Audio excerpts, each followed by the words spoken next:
السلام علیکم اسٹوڈنٹس، کیسے ہیں آپ؟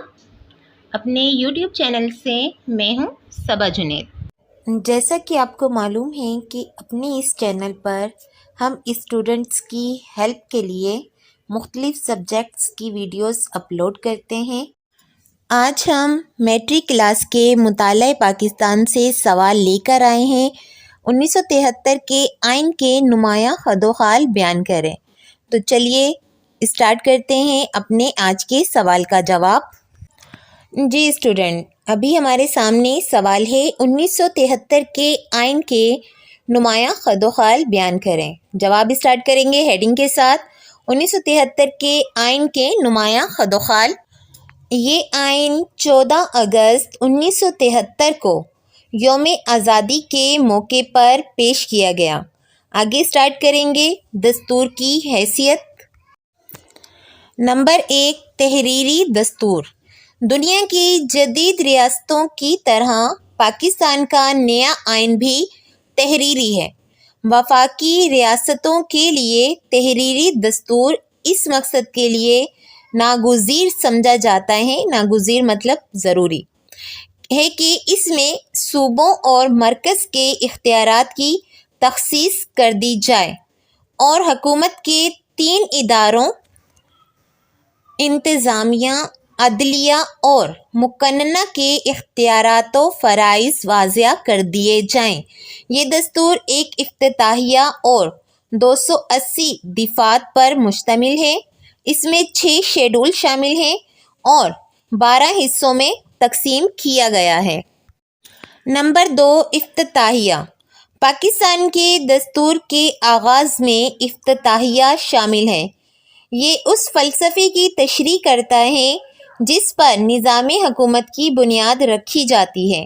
1973 کے آئین کا افتتاحیہ ان الفاظ سے شروع ہوتا ہے: تمام کائنات کا اقتدار اعلیٰ صرف خداوند تعالیٰ کی ذات کو حاصل ہے، اس لیے جن اختیارات کے استعمال کرنے کا پاکستان کی عوام کو حق حاصل ہے وہ اللہ تعالیٰ کی طرف سے مقدس امانت ہے، اور پاکستان کی عوام کی منشا ہے کہ وہ ایسا نظام تیار کریں جس میں جمہوریت، آزادی، مساوات اور معاشرتی انصاف کے اصولوں کو اسلام کے احکام کے مطابق ڈھال سکیں۔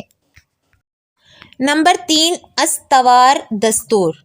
پاکستان کا دستور استوار ہے، لیکن اس کے ساتھ ساتھ یہ اہتمام کیا گیا ہے کہ دستور کے اصول بالکل جامد نہ ہوں، یعنی کہ یہ دستور ایسا ہے کہ جس میں وقت کے ساتھ ساتھ ہم تبدیلی کر سکتے ہیں۔ جامد یعنی جمع ہوا، یعنی کہ جس میں تبدیلی کی گنجائش نہیں رہتی۔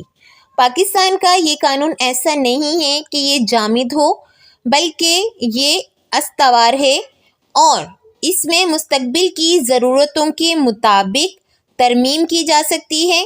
ایسے دستور کو بڑی حد تک لچکدار بنایا گیا ہے۔ نمبر 4، طریقہ ترمیم، یعنی کہ اگر تبدیلی کرنی ہے تو کیسے کرنی ہے۔ موجودہ آئین نے پاکستان کے گزشتہ دستور کی طرح قومی اسمبلی کی 2/3 اکثریت دستور میں ترمیم کر سکتی ہے۔ ترمیم کا بل پہلے قومی اسمبلی میں پیش کیا جائے گا۔ اگر قومی اسمبلی کے کل ارکان کی 2/3 اکثریت اسے منظور کر دے تو اسے دوسرے ایوان یعنی سینٹ میں بھیج دیا جائے گا۔ صدر 7 روز کے اندر اس بل کی توثیق کرے گا۔ اگر 7 روز کے اندر اس کو منظور نہ کرے تب بھی یہ مسودہ 7 روز کے بعد منظور سمجھا جائے گا۔ نمبر 5، اسلامی دستور۔ پاکستان کے نئے دستور کو اس لحاظ سے اسلامی دستور قرار دیا جاتا ہے کہ اس مملکت کا سرکاری مذہب اسلام قرار دیا گیا ہے۔ اس دستور کا مقصد شہریوں میں اس طرز حیات کو ترقی دینا ہوگا اور ریاست کو زکوٰۃ اور اوصاف کی تنظیم کے لیے خاص کوشش کرنی ہوگی۔ دستور میں یہ واضح کیا گیا کہ قانون خلاف اسلام نہیں بنایا جائے گا۔ صدر اور وزیر اعظم کے لیے ضروری ہے کہ وہ مسلمان ہوں۔ دستور کی روح پر صحیح عمل ہی مملکت پاکستان کو صحیح معنوں میں اسلامی ریاست کے کالم میں ڈھال سکتی ہے۔ نمبر 6، قومی زبان۔ پاکستان کی قومی زبان کا مسئلہ ہمیشہ نازک رہا ہے۔ عوام میں اجتماعی سوچ، قومی ذہنی اور یکجہتی کا جذبہ پیدا کرنے کے لیے قومی زبان کا ایک ہونا ضروری ہے۔ چنانچہ موجودہ دستور کے مطابق اردو کو قومی زبان قرار دیا گیا۔ نمبر 7، بنگلہ دیش کی تقسیم۔ موجودہ آئین کی پہلی ترمیم کے ذریعے پاکستان کی حدود میں مشرقی پاکستان کے الفاظ کو خارج کر دیا گیا۔